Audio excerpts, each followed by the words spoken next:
marca aí, nego.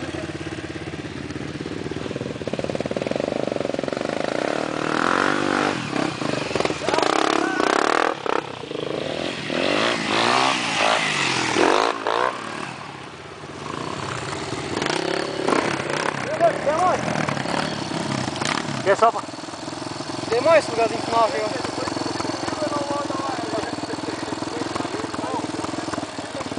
Caíram? O Rodrigo caiu e eu só atravessando mais. Bonitão agora.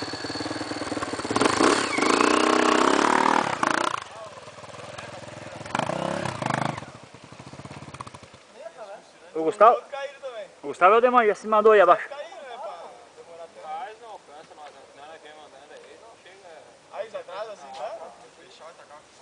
Cheguei assim. O Planca e o Sérgio. Ah, não dava nem pra Que tem? sentar, nem pra... Não alcança. Chega a alcançar. Vou cair. Que eu parei, cara. A gente parou. Ah, o Guga empolgadinho, né? Parou. Não, mas o Sérgio parou pra esperar o Léo. Já foi? De novo? Vou esperar eu agora. A outra vez foi eu, né? Vou esperar eu. É, o Guga endoidou a cabeça e tocou o copo. Ô, demônio. Aí vocês virem rapidinho, é 2 tocos, é devagarão. A hora que o Planquinha chegar ali, vai Dá. tá ali. Porra, esse negócio doido, né, cara?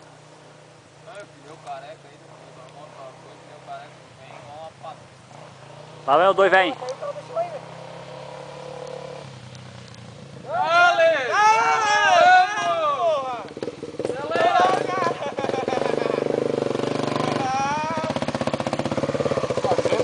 Nas mãos, cara. O que é? Parou ali atrás. Ah, nas mãos e nas Tá esperando parar?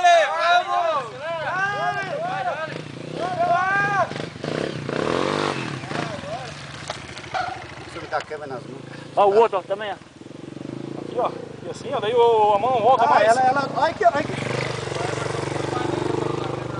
Vocês dois. Ela dobra, Sérgio, o dedo. Vocês. Ó, o Claudio aí, é. Vocês dois, ó. Olha aqui. Cara, Só pra assar a carne mesmo, daí não dobra as mãos. não tem ideia. Tu e o Sérgio, a próxima vez vão ficar em casa pra assar a carne. Isso aí tudo, né, ó. Ah? Meu corpinho não tá acostumado com isso aí já.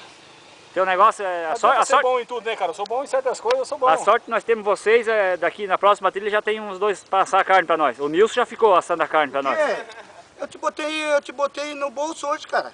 Ah, é. O Nilson? Vamos fazer um racha já aqui. Por que, que o Sérgio. Por que, que tu acha que o Nilson não veio, Sérgio? Vamos aí, tu. Pena que caiu, né? Ó. Hã? Tô temperando a carne. Ou ficou com medo? Ou ficou com medo de andar com essa gurizada aí, com esse laranja? Vai lá, Claudinei. Claudinei. Ah!